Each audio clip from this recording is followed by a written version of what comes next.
안녕하세요. 스마텔 고은쌤입니다. 오늘 저와 함께 공부할 과목은 정치와 법이라는 과목이고요. 그 중에서도 5-1 형법의 이해에 대해서 알아보겠습니다. 저희는 먼저 형법이 뭔지, 그리고 제형 법정주의가 뭔지에 대해서 알아볼 텐데요. 형법의 의미란 두 가지가 있어요. 먼저 형식적 의미. 형법이라는 이런 이름이 붙은 법률을 뜻하고요. 대표적인 거는 형법전. 형법이라는 이름이 들어갔죠. 그리고 실질적인 의미는 이런 이름이 붙지 않아도 그런 금지하는 행위와 내용을 형벌을 규정한 모든 법을 말합니다. 우리 생활에서 많이 들어볼 도로교통법이라던가 근로기준법 등이 있습니다. 그러면 이 형법이 어떤 기능을 하냐고 물어보면은 두 가지 기능을 하는데요. 첫 번째는 보호적 기능인데 이 보호적 기능은 일반 국민을 범죄로부터 보호하는 기능을 합니다. 여기서 일반 국민이란 밑을 보면 일단 국민은 범죄자와 일반 국민으로 나눠지는데 그럼 범죄자가 아닌 사람을 일반 국민이라 하겠죠?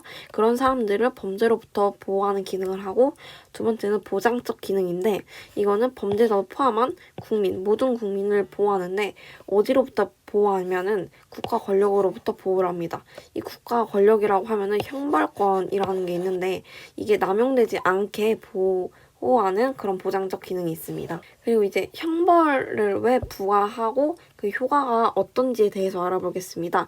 먼저 응보적 효과라는 게 있는데요. 지금 여기 응징의 단어로 비슷한 의미가 쓰일 수 있는데요. 너가 이만큼 잘못을 했으니까 이만큼 벌을 받아야 해 라는 의미로 형벌을 부과하고 또는 범죄 예방의 효과가 있습니다. 이 범죄 예방의 효과에는 두 가지가 있는데 일단 일반 국민과 범죄자. 일반 국민에게 예방이 되는 거는 일반 예방이라 부르고 이제 범죄자가 예방이 되는 거는 특별 예방이라 부르는데 이 일반 국민들은 형벌이 너무 두렵다, 저 무섭다 하면서 범죄를 저지르지 않게 되고 범죄자는 형벌을 보면서 이제 교화가 되는 거죠. 이제 형벌을 배웠으면 제형 법정주의에 대해서 알아볼 건데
노출증 환자였잖아요.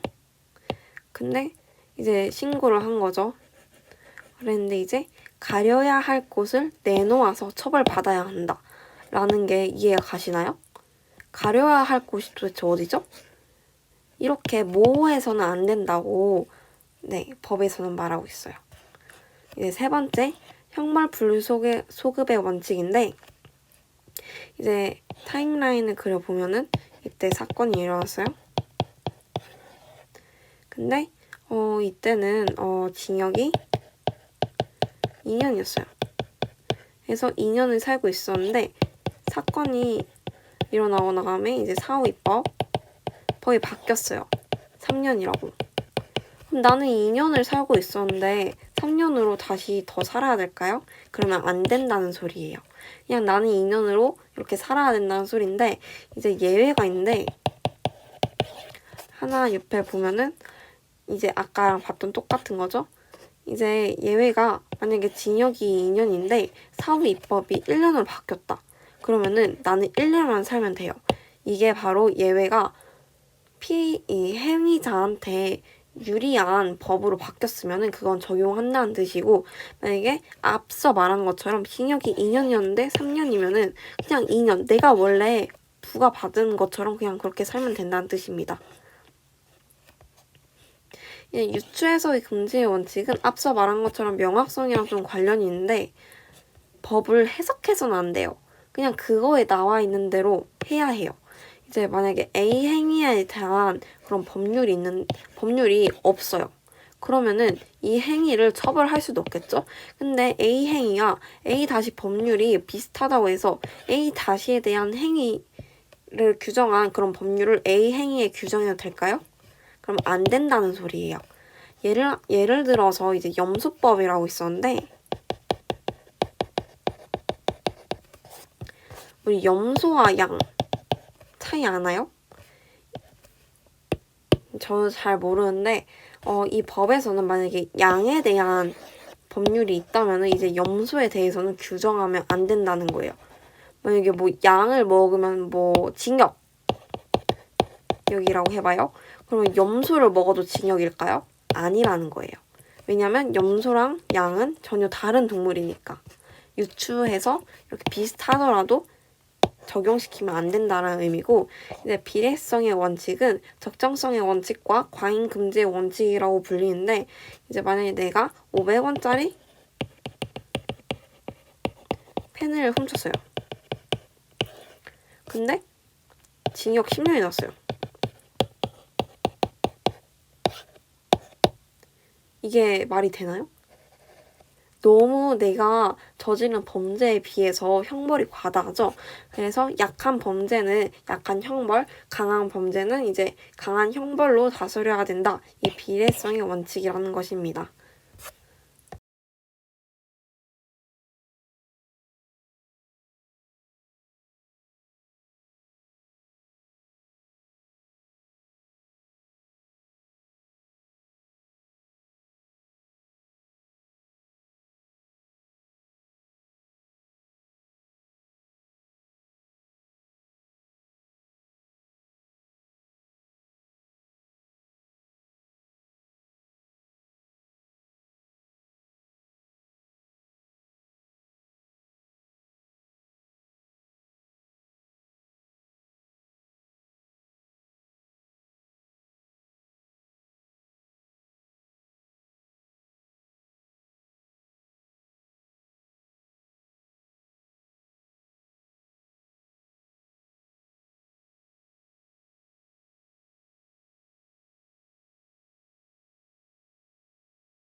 그러면 이제 위법성 조각 사유에 대해서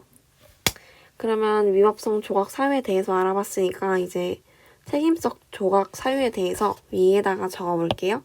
이제 책임성 조각 사유는 총 3가지. 형사, 미성년자이거나 강요된 행위이거나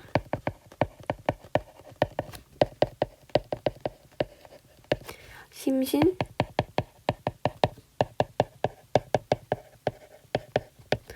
자이거나. 이 형사 미성년자는 만 14세 아래를 뜻하고, 이제 강요된 행위는 만약에 뭐 B라는 사람이 A라는 사람에 의해서 협박을 받았어요. 네가 이 행위를 하지 않으면은 네 딸을 죽이겠다. 이렇게 하면 B라는 사람은 어쩔 수 없이 할 수밖에 없겠죠. 이렇게 되면은 이제 책임성이 조각이 되어서 이제 B라는 사람이 강요를 받아서 저지른 범죄를 저질렀다 하더라도 책임성이 조각돼서 처벌을 받지 않게 돼요. 이제 심실상실자라는 게 있고, 이렇게 총 3명이 책임성이 조각되는 사유인데, 이제 심실상실자와 비교를 잘 해야 할 분이 이제 심실미약자라는 사람인데요. 상실자와 미약자. 이 사람은 책임성이 조각까지는 아니고 책임